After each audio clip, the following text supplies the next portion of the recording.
हैं कि प्यार में धोखा खाए आशिक किसी भी हद को पार कर सकता है। कुछ ऐसे ही दुर्घटना अपने बिहार के लखीसराय से देखने को मिली है। दुर्गा झा और आशीष चौधरी की एक प्रेम कहानी, जिसमें एक आशिक यानी कि आशीष चौधरी ने दुर्गा झा के परिवार पे गोलियों की बौछार करी, जिसमें 6 लोगों पे गोलियां चली, 3 लोगों की मृत्यु हो चुकी, प्रेमिका सहित 2 भाई की मृत्यु हो चुकी है। हम इन तमाम बातों पे चर्चा करेंगे। कहानी बहुत बड़ी है। इससे पहले नमस्कार, मेरा नाम अमलेश मिश्रा है और आप मुझे हिट्स ऑफ न्यूज़ पे देख रहे हैं। दरअसल ये दुर्घटना छठ वाले दिन की है। पूरी बिहार छठ पूजा में लगी थी, तभी एक तरफ गोलियों की बारिश हो रही थी, जिसमें 6 लोगों पे गोली चली। 6 लोगों यानी उनके पूरी परिवारजनों पे गोली चली, जिसमें 3 लोगों की मृत्यु हो चुकी। प्रेमिका दुर्गा झा सहित उनके 2 भाइयों की मृत्यु हो चुकी है। दरअसल दुर्गा झा और आशीष चौधरी पिछले 3 वर्षों से प्रेमी और प्रेमिका थे। ये दोनों एक दूसरे के रिलेशन में थे, दोनों पटना में रहते थे। दोनों ने भागकर परिवार के खिलाफ जाके मंदिर में शादी भी कर ली थी, तथा परिवारजनों को बाद में पता भी चला, जिसमें आशीष चौधरी के परिवार वालों ने इस शादी को एक्सेप्ट भी किया। उनके पिताजी को कहने से मिलता है। उनके पिताजी का कहना ये था कि जब उनकी बहू यानी दुर्गा झा उनके घर आई थी तो उनको आशीर्वाद सहित 151 रुपये उन्होंने दिया भी था। परंतु कहानी यहाँ जब बिगड़ जाती, ये प्रेम वहाँ बिगड़ जाती है जबकि दुर्गा झा आशीष चौधरी को धोखा दे देती है। कहानी के मतलब ये है, यानी उनके परिवारजनों का कहना ये है कि ये दोनों जब भाग के शादी करते हैं तो दुर्गा झा के परिवार वाले इस चीज़ को एक्सेप्ट नहीं करते हैं। दरअसल इस पे तो अगर मुद्दा देखा जाए तो बिहार है। बिहार में राजनीतिक भी खेला जा रहा है। अश्वनी चौधरी जी का बयान भी आया था, हम आपको बयान दिखा देंगे। या कुछ लोग जातिवाद भी कर रहे हैं, ब्राह्मण और यादव के बीच में वो ब्रजतिया छोड़जतिया वाला राजनीति खेल रहे हैं। पर हम इन मुद्दों पे नहीं जाएंगे, हम आपको सच्ची घटनाएं और सारी कहानियाँ बताएंगे। ये दोनों पिछले 3 साल से रिलेशन में थे।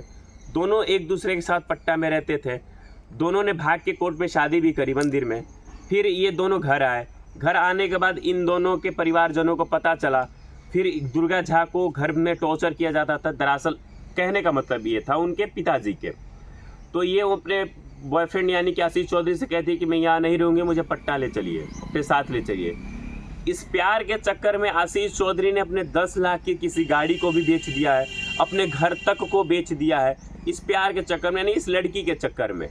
और तब लड़की धोखा दे तो समझ रहे हैं ना मुद्दा। फिर ये दोनों एक दूसरे के साथ पटना रहते थे, पटना दोनों जॉब भी करते थे। लड़की कहती है कि मुझे अपने मामा के घर जाना है, मैं अपने मामा घर जाऊंगी, और अपने मामा के घर का बहाना करके वो गांव आती है। और जब गांव आती है तो पिछले 2 महीने तक वहाँ नहीं जाती। तो आशिक बेचैन होकर कॉल करता है तो कॉल नहीं उठता है, फ़ोन स्विच ऑफ जाता है।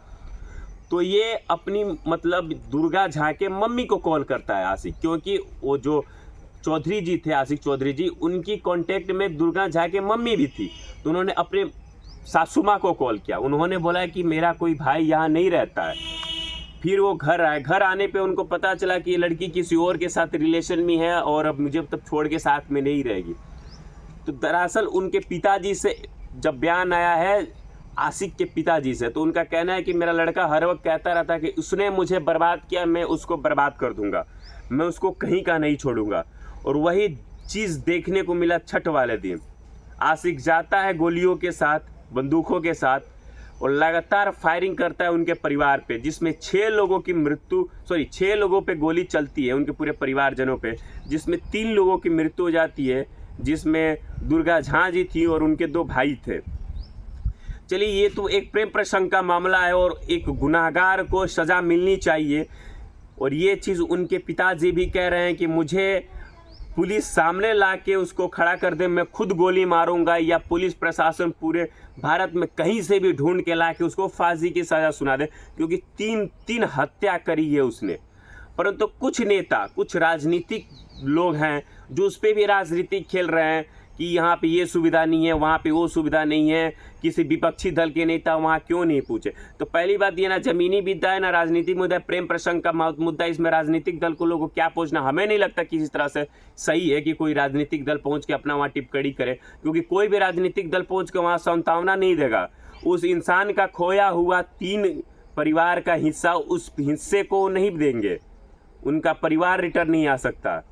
उस जिस परिस्थिति से झेल रहे उस परिस्थिति का सामना नहीं कर पाएंगे वो लोग। जाके अपनी राजनीति खेलेंगे कि चुनाव आने वाला है 24 में, जातिवाद खेलेंगे, बड़जटिया छोटजटिया करके अपने चुनाव के लिए अपना वोट इकट्ठा करेंगे। संतावना देने कोई नहीं जगह, सब मज़ा लेने जाएंगे। आप लोगों को क्या लगता है कि इस मुद्दे पे जो प्रेम प्रसंग का मामला है, इस पे राजनीतिक मुद्दा या जातिवाद मुद्दा करना उचित है? हमें नहीं लगता, हमें तो अनुचित लगता है। आप अपनी सलाह अभी कमेंट बॉक्स में ज़रूर बताइएगा। नमस्कार, जय हिंद, जय बिहार।